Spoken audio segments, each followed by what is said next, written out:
Bienvenidas y bienvenidos a su podcast Defensores de la Tierra, Historias de la Costa Caribe. En esta serie de podcasts conversaremos sobre las poblaciones indígenas y afrodescendientes de Nicaragua para generar mayor concientización sobre la importancia que tienen las tierras comunales en su cosmovisión y del proceso de saneamiento. Encuentra nuestros episodios en nuestras redes sociales, comparte y comenta para que generemos la reflexión necesaria.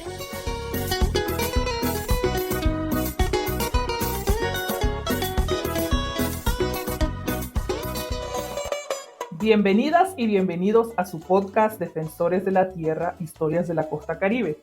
En este quinto episodio vamos a estar hablando un poco más de qué va esto del régimen de autonomía regional para la Costa Caribe, cuál es o no su relevancia actual y las posibles acciones para contribuir a fortalecer su ejercicio pleno en una futura Nicaragua en democracia. Para ello nos acompaña en este quinto episodio Luis, que también es uno de nuestros defensores de la tierra y de derechos humanos en la Costa Caribe. Bienvenido, gracias por estar por acá. Luis, ¿cómo definirías la autonomía regional?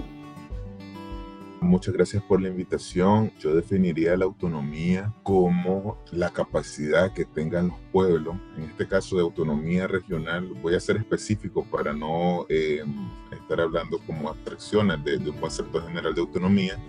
En el caso para la Costa Caribe, yo creo que es la capacidad que tengan los pueblos que ahí habitan para autogobernarse, para vivir de acuerdo a sus costumbres y tradiciones, pero además es un sentimiento de identidad que es como un proceso para mí de reivindicación. O sea, soy costeño primero y luego soy nicaragüense, a diferencia de otras personas del resto del país que su nacionalismo es bien arraigado.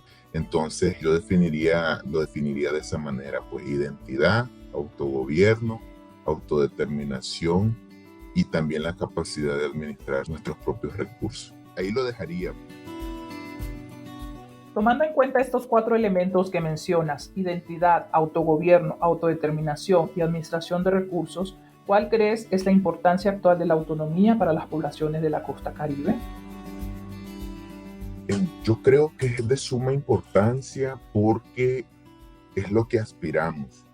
Es un proceso que va a estar en construcción y yo supongo que seguirá en construcción durante cientos de años porque es como las democracias, ¿no? Si bien es cierto, muchos países que son democráticos no son perfectos, pero al menos es a lo que deberíamos de aspirar para vivir en un proceso de paz e institucionalidad dentro de los estados. Entonces, de acuerdo a esa analogía, la autonomía también es un proceso que vamos construyendo las y los costeños. Posiblemente cuando se hizo la ley de autonomía en 1987, no había este contexto actual. Veníamos de un proceso de guerra, un proceso de lucha, presiones de algunos grupos independentistas dentro de los grupos étnicos. Entonces también fue una presión de diferentes interseccionalidades que llevó a tener la autonomía. Esa autonomía de ese entonces no es la misma autonomía que tenemos ahora. Ha habido algunos avances en tener universidades costeñas, ha habido avances en tener algún tipo de institucionalidad que, si bien es cierto, es incipiente porque a pesar de que exista la infraestructura, que existan los mecanismos, realmente no estamos, digamos, separados de las decisiones gubernamentales del Pacífico, que son de alguna medida impuestas porque los partidos nacionales creo que tienen relevancia y vigencia ahora y lo tendrá por muchos años porque es lo que seguimos aspirando y a medida que vayamos logrando ciertos derechos vamos a querer lograr aún más porque la autorrealización de las personas, de los individuos en un colectivo realmente cada vez van creciendo y entonces aspiramos a vivir mucho mejor. Yo lo que aportaría sería que las personas que nos escuchan, al menos si son costeños o costeñas, investigar más, sumarse, leer, porque también tiene que ver con reconocer que somos distintos, que tenemos derechos y llevar a plano a donde estemos, porque el tema de autonomía no es solo con la gente que tiene algún tipo de posición de poder, sino la autonomía es algo que vos vivís. es algo cómo te sentís, cómo te identificas. Entonces, para que siga teniendo vigencia, invitar a las personas que nos escuchan a sumarse, y si no son costeños o costeñas y son del resto de Nicaragua, del mundo, también sumarse a defender que hay digamos, pueblos en la costa Caribe que están luchando por sus derechos y que cada vez más nos vamos apropiando de esta lucha que es de todos y todas los costeños. Esto que señalas conecta con la siguiente pregunta que te tengo. En el presente vivimos una crisis sociopolítica en el país y estamos en un momento histórico de repensar y pensar el Estado-nación que queremos ir construyendo. La Nicaragua que soñamos y apostamos las y los nicaragüenses, incluyendo costeños. Y qué bien que señalas el papel que juega la población costeña en esto de fortalecer el proceso de autonomía. Y en este momento de repensar la cultura política y de poner nuestra mirada en la parte histórica para ver algunas prácticas y hechos que nos han llevado a la situación actual que tenemos, ¿cuál crees vos que serían aspectos relevantes que podrías señalarle a esta otra parte de la población que no es costeña, pero por un lado son tomadores de decisiones o están en espacios de la oposición y que en algún momento van a aportar a construir a esta nueva Nicaragua? ¿Por qué crees que sería relevante que se empiece a hablar más sobre autonomía, que se visibilicen más los temas relevantes para los pueblos indígenas, afrodescendientes y mestizos costeños? O sea, no posponer para después hablar sobre los desafíos que hemos venido enfrentando, no en los últimos 5 años, sino incluso podemos remontar a la anexión violenta de la costa al estado de Nicaragua. ¿Por qué sería relevante hablar estos temas y no posponerlos como se ha dicho en algunos espacios? Yo tengo 2 puntos ahí. Uno que les diría a la gente que esté en estas posiciones, ¿no? Y que andan en esto de repensar la nueva Nicaragua. Y lo otro, ¿por qué la importancia de seguir posicionando estos temas con estas personas? Entonces, en primer lugar, lo que pediría es que no nos representen, porque creo que en la costa Caribe hay suficiente gente capaz a nivel de academia, a nivel de experiencia, a nivel de las vivencias que se viven de la costa. Yo creo las relaciones de cómo queremos llevar y cómo queremos repensar esta nueva Nicaragua parte de el respeto a reconocer que vos tenés las capacidades de decirme lo que vos necesitas, lo que vos querés, pero además ser parte de ese cambio. O sea, no basta con que nosotros nos sigamos reuniendo, tomen la información y depender que si ellos deciden o no tocar el tema. Entonces yo más bien, por respeto y por reciprocidad a las y los costeños que ahora somos parte de esta Nicaragua, deberían de incluirnos en cualquier espacio de diálogo, de unidad, en el que se quiera hablar sobre el tema de Nicaragua, de su democracia, del avance que tengamos como sociedad, de políticas públicas. Yo creo que las y los costeños debemos estar involucrados. Así como en los deportes se exaltan las virtudes de muchos y muchas costeñas, igual tenemos las capacidades como para abordar temas políticos, socioeconómicos o de cualquier índole. Entonces, decirle que nosotros no estamos solo como para lo deportivo, para ponernos a bailar palo mayo, toda la parte no simbólica de lo que es cultura, sino que también tenemos posiciones firmes. ¿Por qué deberíamos de seguir hablando de este tema ahora en este contexto actual? Es porque a nosotros siempre, vos bien lo decía, a nosotros siempre nos han dejado para después. Cuando se hizo el Tratado de Managua en 1860, o sea, fue entre Nicaragua e Inglaterra. Nosotros no nos tomaron en cuenta. Cuando se hizo la, entre comillas, reincorporación con José Santos Zelaya, igual fue por las armas, no nos tomaron en cuenta. En todas las épocas trascendentales de que se ha hablado sobre el futuro de este país, nunca se nos ha tomado en cuenta. Nosotros quedamos por fuera.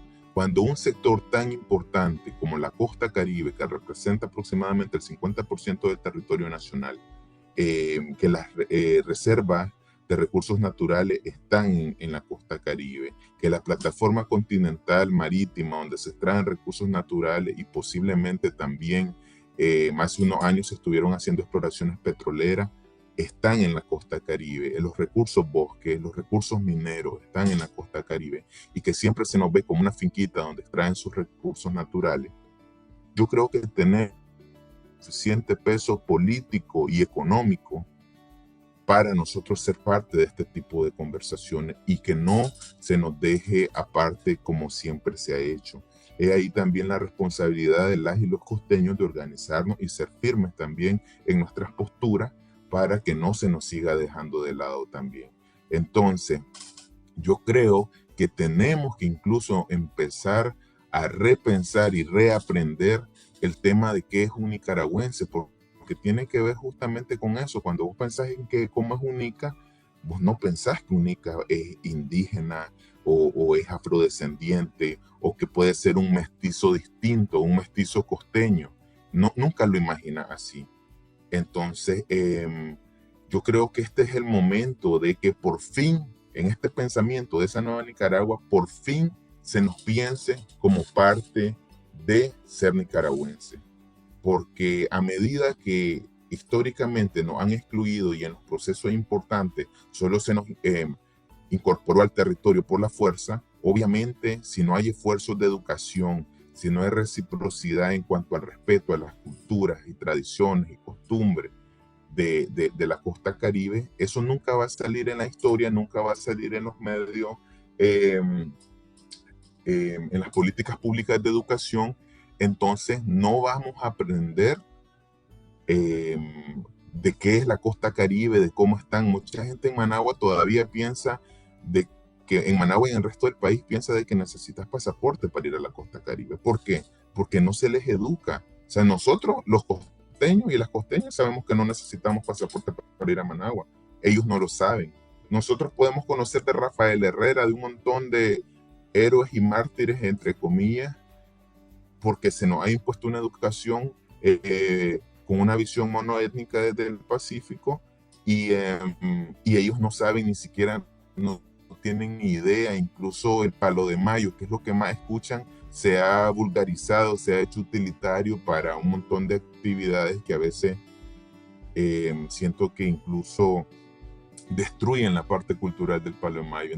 Dicho esto, tiene más relevancia que nunca en este contexto que se nos empiece a tratar con respeto como nicaragüense, que ahora pues somos parte de, y en la constitución política también dice pues que ahora somos un estado unitario indivisible, que yo no sé si de aquí a 50, 100 años las y los costeños estemos de acuerdo, pero por el momento que sí somos parte de ello, al menos que se nos respete y que se nos incluya, y si no se nos ha incluido, que se empiece a invitar a espacios a personas, activistas, a mucha gente que tiene capacidades para transmitir lo que nosotros desde la costa estamos exigiendo.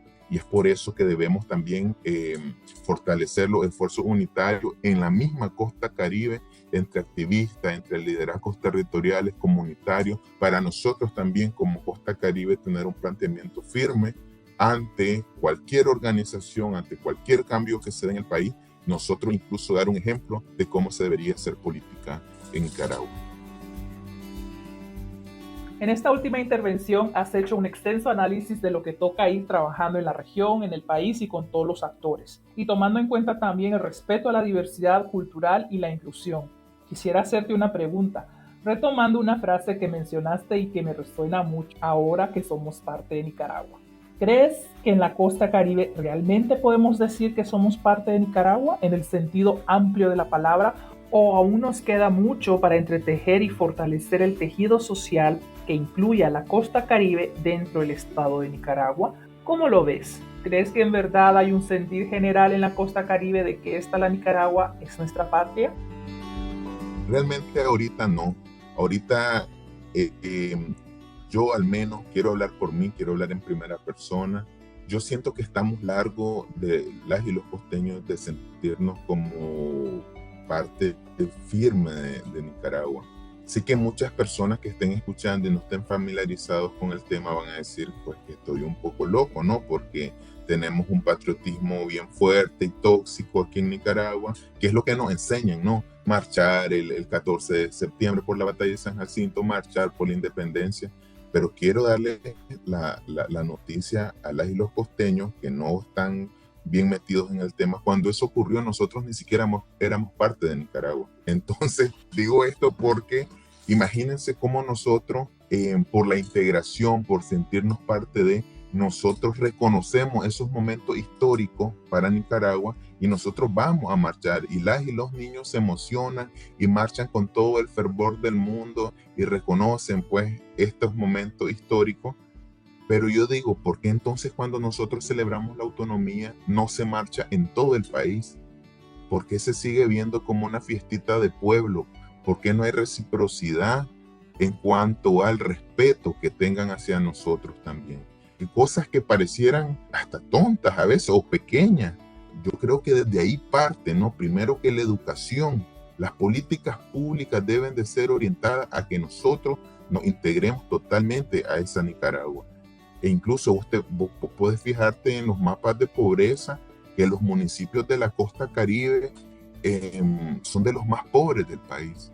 Y me decía un muchacho por ahí que escuché un comentario y decía, pero si es que en la costa Caribe son pocas personas, dice, por eso en los presupuestos, en la distribución del presupuesto de la República, les llegan menos fondos, porque ustedes saben que cuando se hacen los censos, hacemos los censos justamente para ver cuántas personas hay en un departamento, en una región, y así también que vayan destinados presupuestos para las políticas públicas que ahí se destinan. Pero primero, estamos desactualizados con el censo. Cuando se hizo incluso hubo un subregistro de las personas de la costa Caribe. Lo segundo, no tiene lógica ese comentario porque si nosotros somos personas con la cantidad de recursos que se extraen de la costa, si nosotros dividiéramos cuánto realmente le toca a la costa Caribe de ese 75% por ley que nos debería tocar y quedarse en la región, o sea, per cápita nosotros viviríamos mejor que en otras partes del país. Entonces yo veo también un poco descolocado esos comentarios. Entonces yo sí creo que estas personas que asuman nuevos roles en esta nueva Nicaragua realmente deberían de repensar cómo incluirnos y cómo hacer que nos sintamos parte de Nicaragua realmente. Y no solo con cuestiones tradicionales, no solo con el deporte, sino con políticas públicas que hagan que los individuos, los y las, se desarrollen integralmente y que puedan hacer con su vida lo que mejor les parezca, pero que sea por decisión y no porque es algo que es resultado de que no hayan procesos de cómo las personas puedan salir adelante en la costa Caribe. Gracias, Luis, por contestar a la pregunta, que sé que es un tanto provocadora, pero creo que es un buen momento para ir generando este debate. Hablar sobre the elephant in the room del que nadie quiere hablar, pero precisamente hablando es como podemos irnos entendiendo. Y me ha gustado mucho las propuestas que has mencionado. Importante que también mencionas estas actividades que ha venido promoviendo el gobierno en estos últimos años, que no tienen mayor profundidad y relevancia porque no terminan de visibilizar la gran riqueza cultural que tienen y que pueden aportar los pueblos indígenas y afro. Miguel González los llama prácticas neomulticulturales y sería interesante que podamos irlos identificando y hablando de ello en un episodio futuro. ¿Quisieras comentar o agregar algo antes de finalizar nuestra entrevista? Yo creo que es de suma importancia que las personas que somos de la costa deberíamos de seguir profundizando en esto, educarnos, sobre todo educarnos porque no podemos defender lo que no conocemos y a través de más de 100 años que fuimos incorporados a la costa siempre se nos ha dejado a un lado y por eso no hay políticas públicas con respecto a la educación regional para que no conozcamos nuestra historia y para que no despertemos de ese letargo en el que se nos ha metido culturalmente. Entonces, pues, fuerza, unidad y seguir educándonos sobre todo para exigir lo que realmente nos pertenece. Muchas gracias por la invitación. Qué gusto haberte tenido en el espacio y hablar y hacer esta reflexión con vos, Luis. Y muy de acuerdo, nos toca ir conociendo y aprendiendo más para despertar al gigante. Para ello vamos a seguir hablando sobre nuestra autonomía con otros defensores y defensoras de la tierra. Vamos a profundizar en los próximos episodios en la parte histórica, ver los fundamentos de la ley, hablar un poco más sobre los desafíos y sueños, entre otros. Les invitamos a escucharnos. Nuestro podcast Defensores de la Tierra, Historias de la Costa Caribe, es una producción del Movimiento Costeño Autoconvocado. Te esperamos en nuestras redes sociales para conversar sobre nuestras experiencias, nuestros sueños y retos como pueblo costeño. Gracias por escucharnos.